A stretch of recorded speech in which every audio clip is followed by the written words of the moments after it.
Hi YouTube, I wanted to come to you guys to show you how to make vegan white bread. I have here 6 cups of white unbleached flour from King Arthur. Here I have 1 tablespoon of garlic, 1 tablespoon of turbinato sugar, 2 teaspoons of Himalayan pink salt, 2.5 teaspoons of dry active yeast. Also, here in this bowl I have 1/4 of a cup of coconut oil and 2 cups of very warm water. Now what I'm going to do is mix everything together. Now before I start this, I want to let you guys know that some people make this bread differently. Some people start their yeast and their sugar with flour, and I don't do it that way because it just never works for me. So I'm trying to make it as easy as possible, especially for people that never made bread before. So this is how I started, and this is how it always worked for me. I also wanted to remind you that when you warm up this pot of water, make sure you're not boiling it or simmering it. This just needs to be really warm, not just room temperature. It has to be very warm to the touch.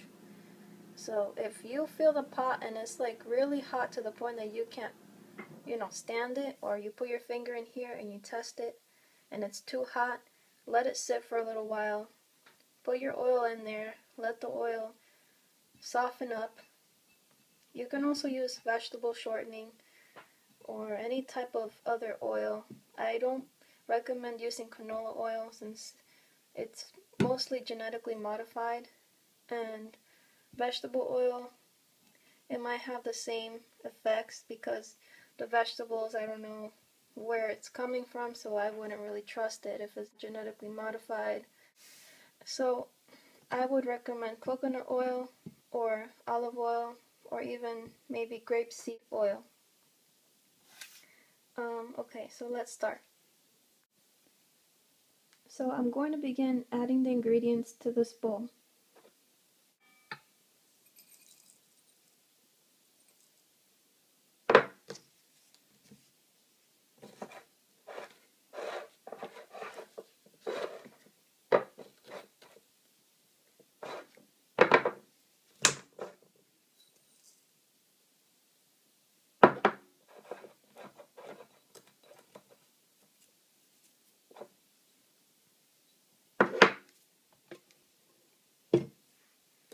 Now you can lock it. If you're going to do this by hand, it's going to be a little more work. I have a KitchenAid mixer, so this helps me a lot more. So let's mix it at 1.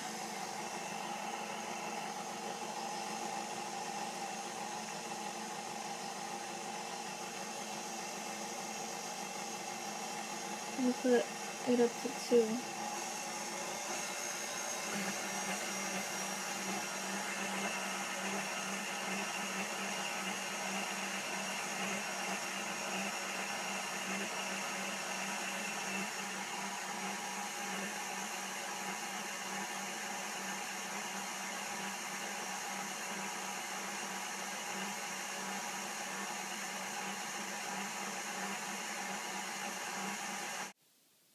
Now I added an extra 1/2 teaspoon of Himalayan pink salt.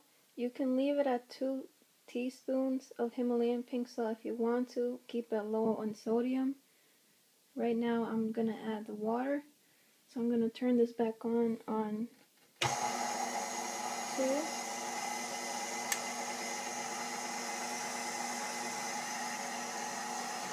And start adding the oil and the water.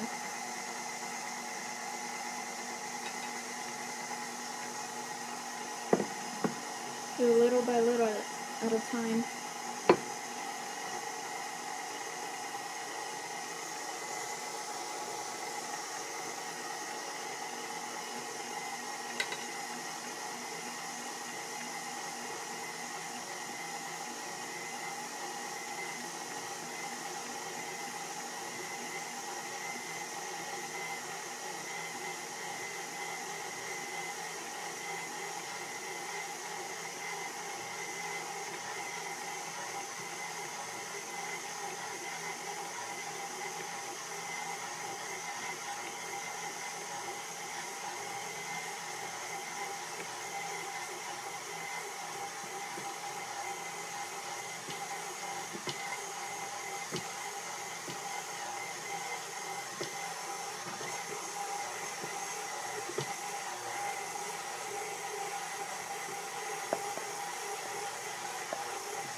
gonna speed up the process.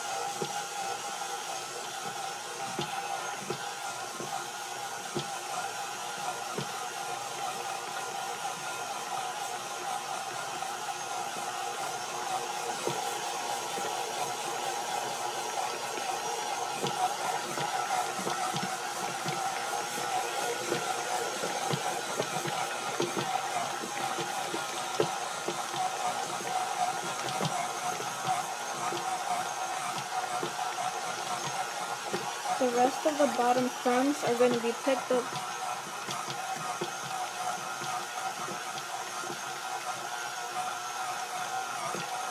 And you will notice that the bottom won't have anything. The bowl will be clean.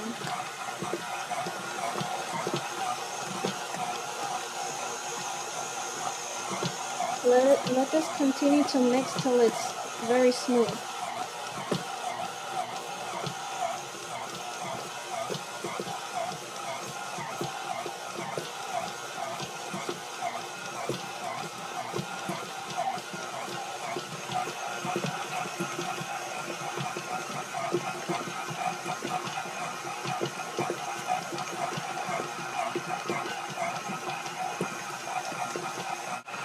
I'm going to pause this now and put the dough back down.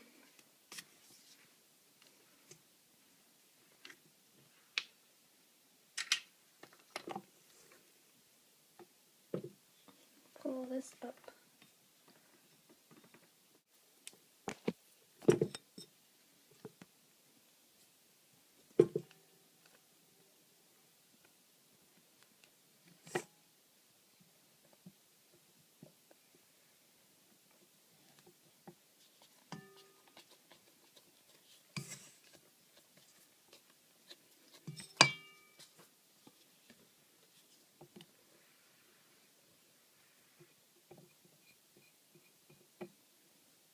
Now what you want to do is let it rest for 1 hour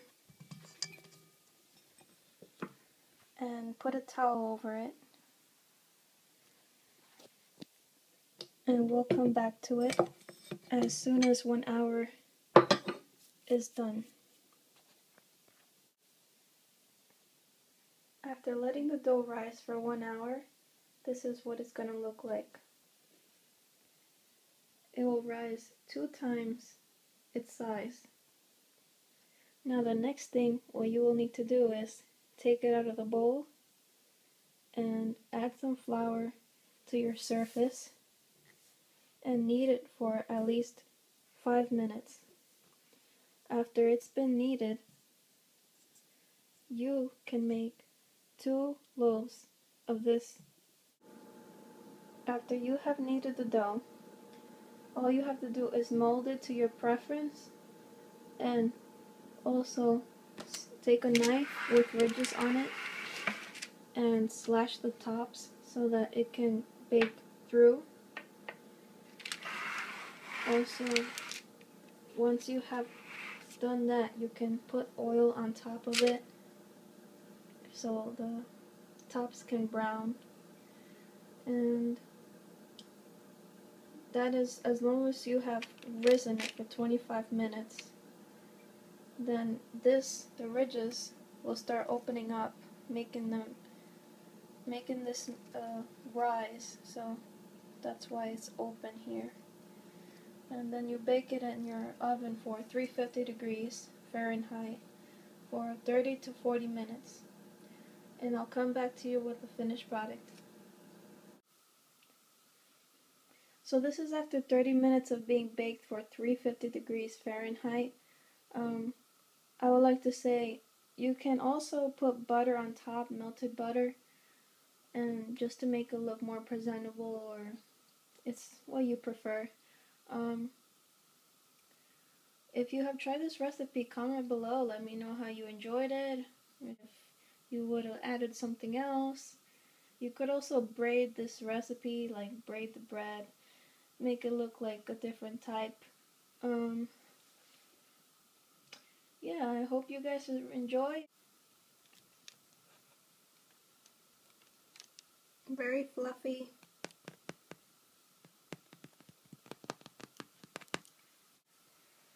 And very flavorful. Try it with just some butter and it's gonna be awesome. Alright, see ya on my next video.